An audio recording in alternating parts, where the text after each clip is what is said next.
Alright guys, how's it going? Welcome to my pickups video for the month of May. We're going to get right into it and start with the only DVD that I picked up throughout May. A film that I was really kind of itching to watch again for some reason, and I was having a little think about some of the scariest films of 1985 and thought, you know what, I think Ghoulies was released in 1985, Reanimator, Fright Night, but also Return to Oz, which for me kind of certainly from a childhood perspective rated right up there with some of the scariest films that I'd ever seen. So yeah, 1985's Return to Oz. I don't think there's a Blu-ray release. Actually, there is a Blu-ray release of this. It's is it a Disney Club exclusive? I think it might be a Disney Club exclusive. But this is Return to Oz, obviously the sequel to The Wizard of Oz. And crikey, is there a more jarring sequel to any film ever?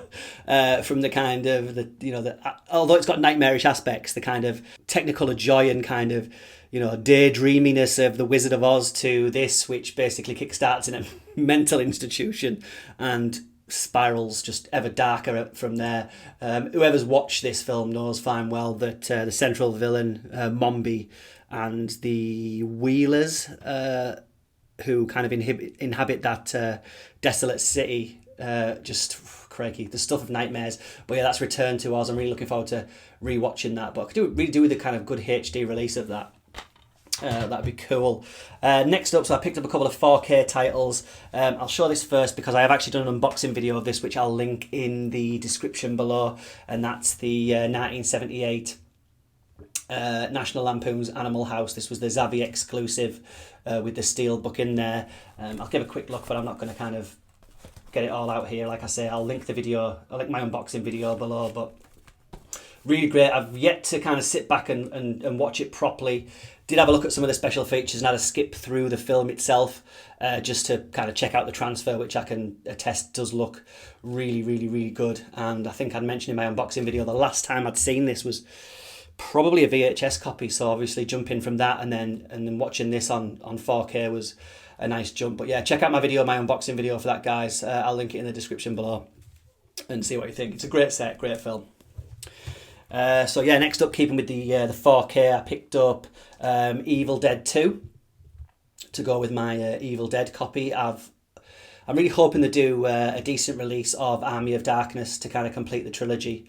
That'd be great. Love this film. This was the film, I think I saw this first before I ever watched the original one. I mean, this is pretty much a remake of the first one.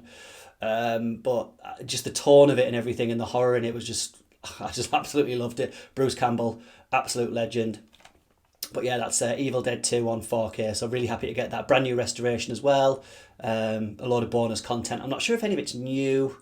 It probably isn't. There's been so many releases of this over the years that this is probably kind of recycled bonus content, but that's fine with me as long as it's on there. So yeah, Evil Dead 2 on 4K. Very happy to have that. And is this the final? Oh no. Picked up 1917. What a film this is. I'm kind of desperate to rewatch it. I had a little flick through it again. Just one of the great war films.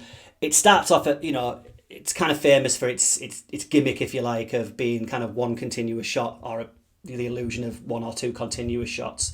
But it's so much more than that. It's so well done. I mean, Mendes and was it Deakins? Roger Deakins really kind of put together an amazing bit of cinema with this, and the acting, just from a technical standpoint and as well as the acting, mesmerizing, brilliant, really, really good. So if you've yet to watch this, but I mean, surely this must go down as one of the kind of military greats. In the future, it's going to be a classic. I'm sure it is.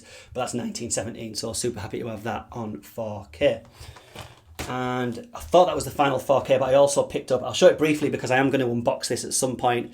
And that's the glare there. That's the Ghost in the Shell 4K Best Buy release.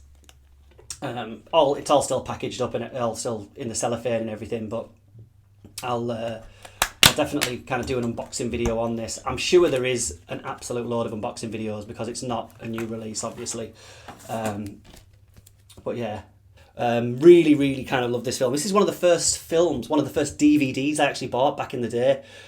Ghost in the Shell. I always remember that being one of my kind of first titles, but yeah, I mean, right up there with what, like Akira, for, you know, kind of certainly, if not the greatest, then certainly the most recognisable kind of anime that there is. Just such a great sci-fi film in general, never mind kind of animated anime film, sorry, just sci-fi in general. Definitely looking forward to checking that out, and I will unbox this. I'll do a brief unboxing of this as well at some point. So that's Ghost in the Shell from '95, you know, the original animated version. So definitely looking forward to checking out the transfer in 4K as well.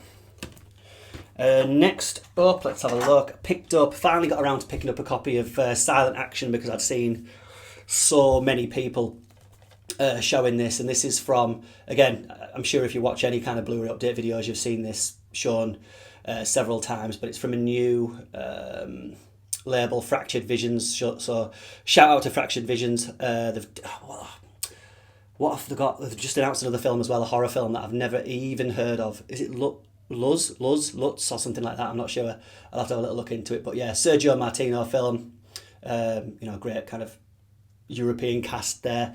If we just crack this open, we've got great booklet in there, couple of discs, but definitely worth checking out. Thomas Milian there as well in the cast. But that's Silent Action. Finally got a copy of that. Never seen the film, so really looking forward to checking that out. So yeah, and then I picked up an Indicator release, which is Age of Consent. Again, I'd seen somebody else show this on one of their videos. I've never seen it. I'm a big James Mason fan, obviously a big Helen Mirren fan, but I'd never seen this film, and I'm not sure if I'd even heard of it. But directed by Michael Powell.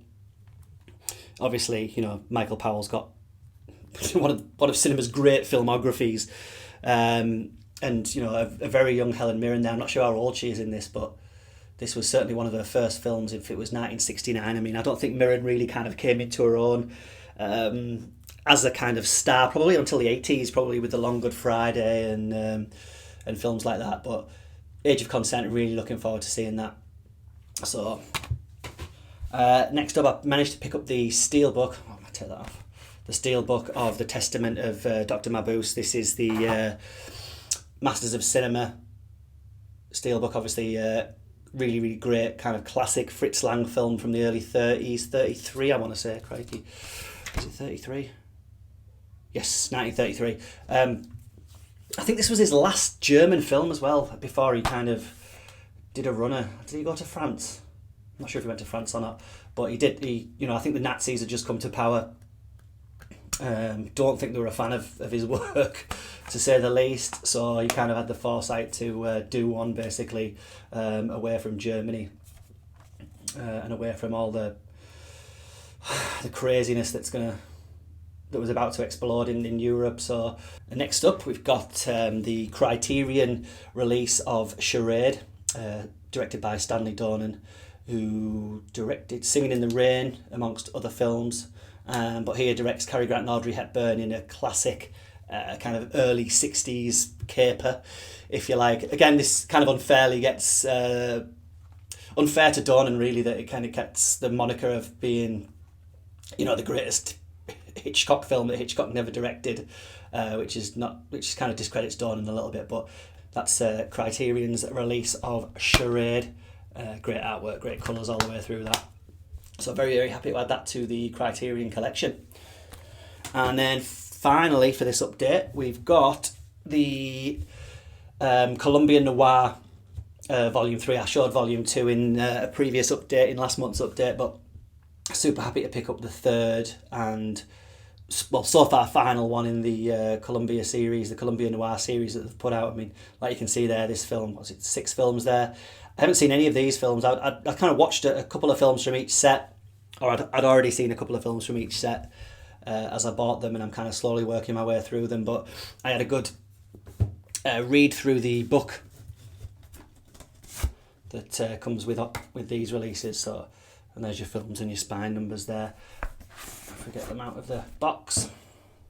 But yeah, I was flicking through the book. I mean, these books are fantastic, and you know, sometimes it's difficult to find time to kind of sit and read these, but I was having a good flick through a couple of evenings ago and definitely didn't recognise anything in here. I mean, crikey, I don't know how obscure any of these films are. You can let me know in the comments below.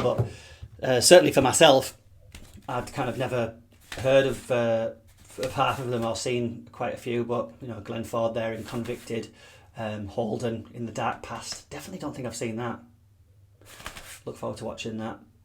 I've heard of a couple of them like Johnny O'Clock and City of Fear, but not seen them. So really looking forward to getting stuck into that set. Again, as you come to expect from Indicator, it's just it's a thing of beauty, that set. It's absolutely outstanding. So that is my haul for the month of May.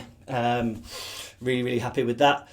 Guys, thank you very much for watching. Got a couple of great reviews coming soon in the pipeline. Just putting the finishing touches to some editing, so look out for those on the channel, and I will see you all very soon. Take care.